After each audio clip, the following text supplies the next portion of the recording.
What do you Okay. My name is Knox. I'm the Senior Manager in Demand Generation at HubSpot in EMEA in the Dublin office, and I've been here today to talk at the Content Marketing Conference.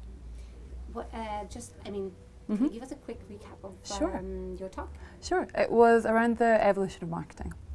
And basically I covered three main topics, and that was the history of marketing, where we've been. I looked back into the 1740s and even the 60s, look at where we've got to.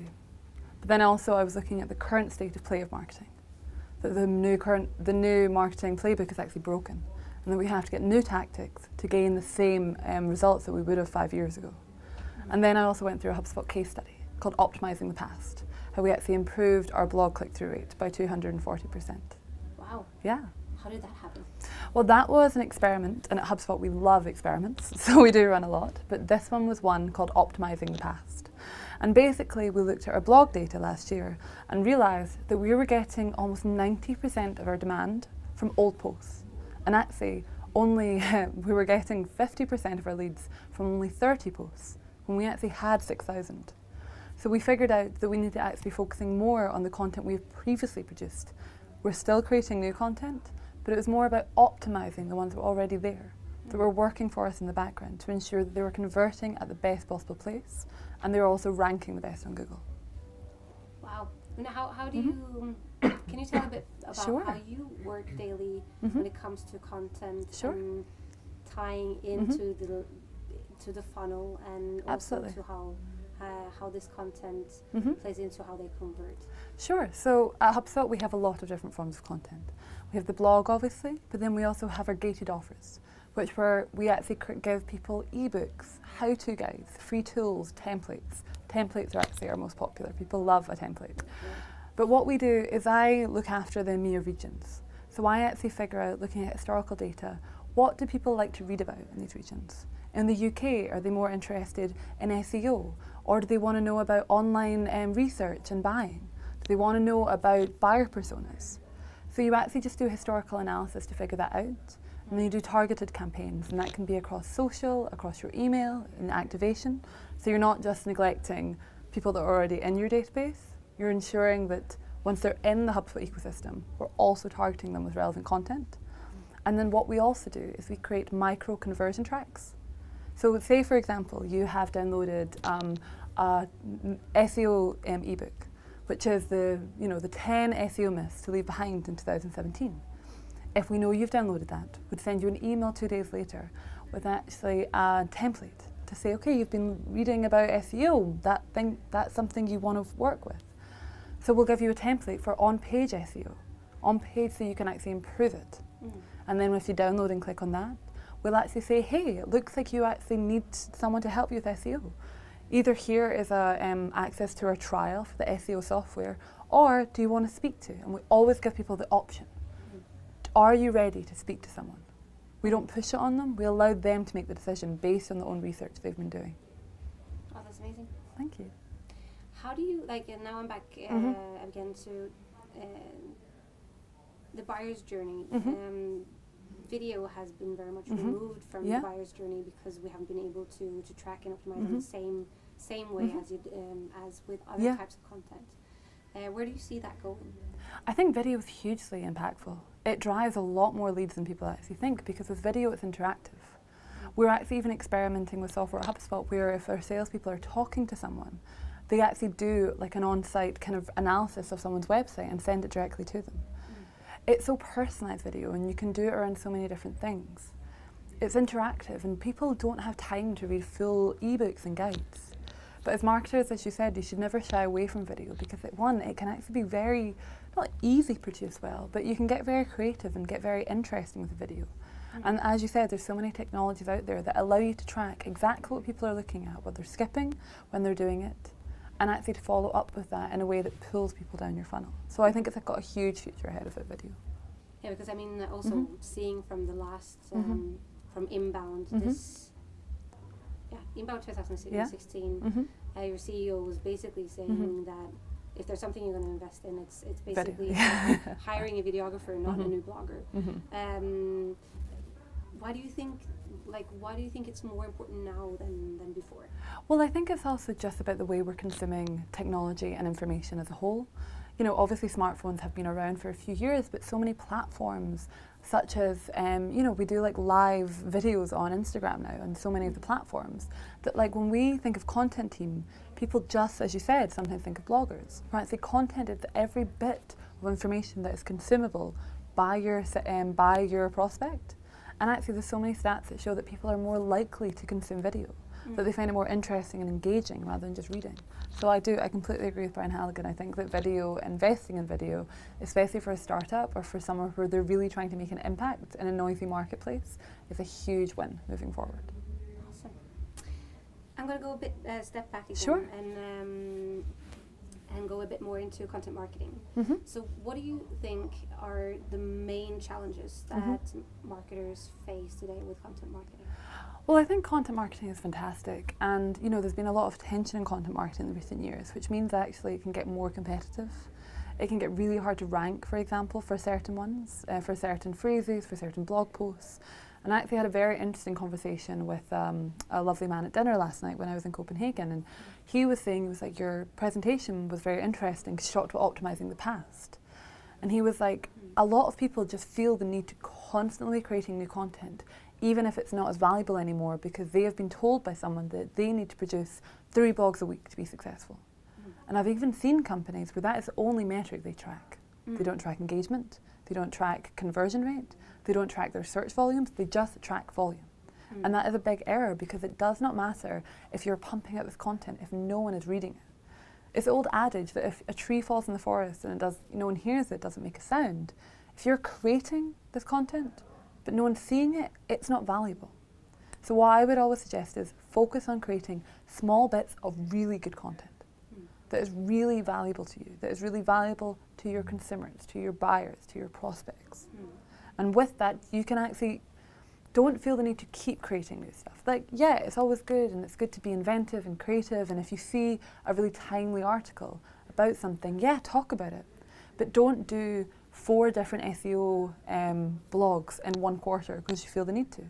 Refer back to it. Keep talking about it. But don't get what I like to call an acquisition treadmill with content.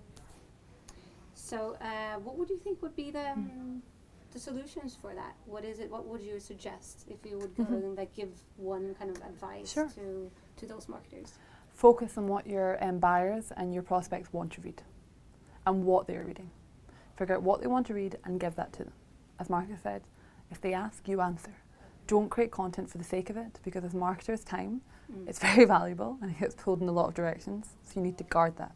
So only create the content that your prospects and your customers want to see and ignore everything else. Great, Okay. love it. So any predictions about the future of content marketing? Not necessarily just content marketing, but the space that we're in. Looking 3 to 5 years ahead. So I think video is going to be big, and I think that people should actually jump on video as soon as possible, because I think it's one of those windows of opportunities, and the minute everyone starts doing it, you can see that decline, you can see those click-through rates and those consumption rates decline. That's always a tricky challenge. For example, Facebook Messenger and Facebook Live are hugely impactful channels for us, but as more marketers realise this and jump onto it, it gets less effective because people are used to it. I think AI is going to be hugely impactful in the next few years. I think smart targeting is going to get even better.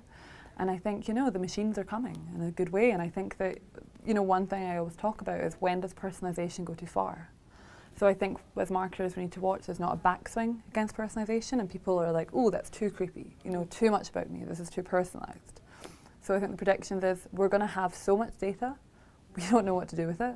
And it's about using that in a smart way, in an ethical way that doesn't freak people out. Love it.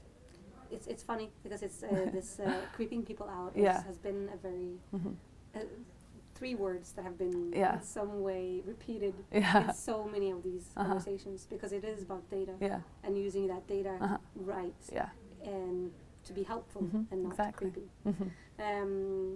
Which brings me to or that brings me to maybe something that you've already answered. Sure. What are your 3 favorite marketing tools? Marketing tool. So this is technically actually a sales tool, but in the HubSpot kind of platform. But I've actually found it the most useful as a marketer is the book a meetings link. in Sales Pro in HubSpot because it actually allows me to auto-prospect on behalf of my sales team.